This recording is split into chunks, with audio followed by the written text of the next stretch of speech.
Good morning, everyone. Today we are going to start chapter number 8, the modern period, as for our revision work for half-yearly exam. So come on to the page number 99. Number 1, tick the correct option. Modern period of an Indian history began in 18th century. Modern period Indian history का 18th century. क्यों Indian history लिखा है? क्योंकि यहाँ पे अगर Indian की जगह यूरोपियन हिस्ट्री होता then it is from 15th century, क्योंकि 5 to 15th medieval period according to European history and 8 to 18th century medieval period according to Indian history.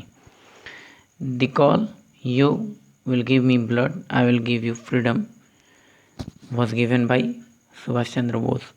It means ये स्लोगन, ये स्लोगन किन्होंने दिया था? तो ये नारा था सुभाष चंद्र बोस का, तुम मुझे खून दो मैं तुम्हें आज़ादी दूंगा. इसका मतलब तुम मुझे खून दोगे, तुम मेरे लिए बलिदान दोगे, तो बदले में मैं तुम्हें आज़ादी दिलाऊंगा. In which language was in newspaper Kesari published? It was published in Marathi language. Next is which one of the following was a major factor in strengthening the national movement in India? National movement, India के national movement को strength देने के लिए या फिर strengthen करने के लिए कौन सा फैक्टर था जो ज़्यादा अप्रोप्रिएट था? अप्रोप्रिएट कहने का मतलब है जो सही भी था. The establishment of Indian national Congress, तो ये तो बाद में इंडियन नेशनल कांग्रेस एक कह सकते हैं कम्युनिटी था या एक पार्टी था. discontentment among the masses against the colonial power and partition of India in 1947.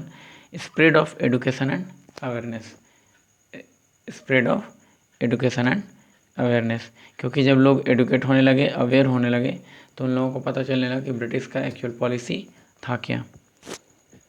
And they start national movement in India against British. The book Unhappy Indian was written by Lala Lajpat Rai. Next one is fill in the blanks. Land revenue settlement are an important source of income. Land revenue क्यों collect करते हैं? Obvious बात है, British के time पे या पहले के टाइम पे रेवेन्यू कलेक्ट किया जाता था वेल्थ को स्ट्रेंथन करने के लिए, इकोनॉमिकली कंडीशन डेवलप मजबूत बनाने के लिए. तो इकोनॉमिक कंडीशन कैसे मजबूत होगा? इनकम के through. Next is collection of Gandhi ji's writing has been preserved and displayed at Gandhi Smriti. Gandhi Smriti में गांधी जी के द्वारा लिखा गया टेक्स्ट, राइटिंग, ये सारा कुछ प्रिजर्व करके बचा के रखा गया है. जिस जगह पे राइटिंग को या फिर कुछ ओल्ड थिंग को बचा कर रखते हैं, प्रिजर्व करके रखते हैं, उसको आर्काइव भी कहा जाता है. ARCHIVS. The Indian National Congress was established in 1885 and its first session was in Bombay. The revolt of 1857 was ruthlessly suppressed by colonial power. Colonial power के द्वारा जो रिवोल्ट था 1857 का, उसको रूथलेसली सप्रेस किया गया. रूथलेसली कह सकते हैं ब्रूटली, इट मीन्स निर्दयता के साथ. The Morley Minto reforms were introduced in 1909. एक मॉर्ले मिंटो रिफॉर्म्स लाया गया था, जो ब्रिटिश ऑफिशियल्स थे मॉर्ले एंड मिंटो, इनके द्वारा एक एक्ट पास किया गया था 1909 का. उसी तरह से 1919 में एक एक्ट पास किया गया था जो कि मॉन्टेग चेम्सफोर्ड रिफॉर्म कहलाता है. तो जो ब्रिटिश रूलर जिस लॉ को, जिस रिफॉर्म्स को लाते थे, उनके नाम पे वो रिफॉर्म्स जाना जाता था. Next one is match the following. Amrit Bazar Patrika Bengali language में था. My experiment with truth Gandhi ji के द्वारा लिखा गया था. साइमन कमीशन रिपोर्ट 1929 में दिया गया था. 1927 में साइमन को भारत बुलाया गया था. 1928 में साइमन कमीशन एक्शन लिया था जिसका अपोज किया गया इंडिया में. एंड देन 1929 में ये अपना रिपोर्ट डिक्लेयर किया या फिर रिपोर्ट पेश किया था. Transfer of power to the British crown 1858. It means after 1857 revolt, the transfer of power to the British Crown. It means from English East India Company the power goes to in the hand of British Crown. Next is freedom is our birthright and we shall have to it. जन्म स्वतंत्रता हमारा जन्म सिद्ध अधिकार है और हम इसे लेकर रहेंगे. Freedom is our birth right and we shall have to it. It was given by Bal Gangadhar Tilak. Next is come on to the question answer. जो क्वेश्चन आंसर हम लोग देखने जा रहे हैं, ये क्वेश्चन आंसर आपके बुक में इजी वे में, इजी टर्म में दिया हुआ है, जो आपको पहले बताया भी जा चुका है. What types of information do we get from the official records, ये आपके पैराग्राफ में है, ऑफिशियल रिकॉर्ड्स वाले पैराग्राफ में. How do letter writing and speeches provide information, ये भी एक पैराग्राफ में दिया हुआ है. Come on to the next. पहला क्वेश्चन का आंसर ये होगा ब्रिटिश डॉक्यूमेंट या फिर official record. And next one is second one में letter writing and speeches.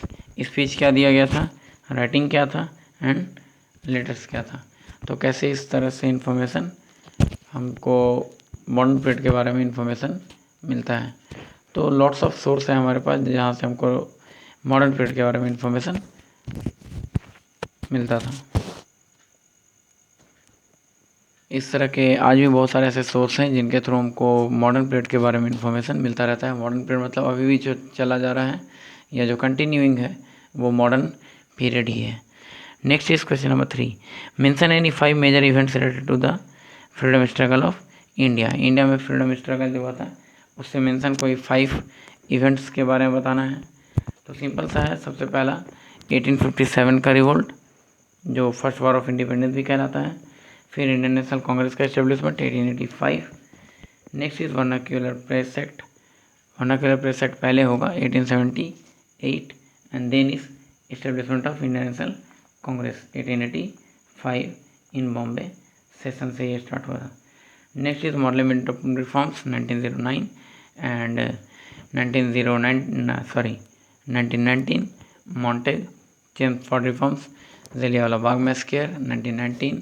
Simon commission, Simon go back 1929. And इस तरह का मिनी इवेंट्स आप लिख सकते हैं जो कि फ्रीडम स्ट्रगल में हेल्प किया था. Explain any 5 major sources of information about modern Indian history. तो ये सारा मिलाकर लिखेंगे. British document, letter writing, speeches, newspaper, internet database, old building, monuments etc. And enumerate the step taken by the East India Company to establish the rule in India. East India Company के द्वारा क्या steps लिया गया था India में अपना company establish करने के लिए, अपना रूल को डेवलप करने के लिए या अपने रूल को बढ़ाने के लिए, एक्सटेंड करने के लिए. तो सबसे पहले ईस्ट इंडिया कंपनी जो था वो पोर्ट टाउन को चुना जहाँ पे वो धीरे धीरे अपना ट्रेडिंग सेंटर इस्टेब्लिश किया. तो सबसे पहले जो ट्रेडिंग सेंटर इस्टेब्लिश था वो था सूरत, मछलीपट्टनम एंड श्रीरंगपट्टनम, जिसको डिस्ट्रॉय कर दिया गया एंड बाद में बॉम्बे, कलकत्ता एंड मद्रास को मेन ट्रेडिंग सेंटर के रूप में डेवलप किया गया. How did the rule of the company came to an end. Company का रूल कैसे एंड हुआ? ऑब्वियस 1857 के रिवोल्ट के स्टार्ट होने के बाद. तो बस इस चैप्टर में बस लॉन्ग क्वेश्चन आंसर ही बचा हुआ था. इसके बाद हमारा ये चैप्टर यहीं पे एंड होता है. नेक्स्ट हम लोग चैप्टर नंबर 11 देखेंगे क्योंकि 9 एंड 10 जो है वो आउट ऑफ सिलेबस है. इस चैप्टर को डिलीट कर दिया गया हमारे इस बार के पोर्शन से. सो वीडियो को अच्छे से देखेंगे एंड समझने की कोशिश करोगे. Okay, thanks to all of you.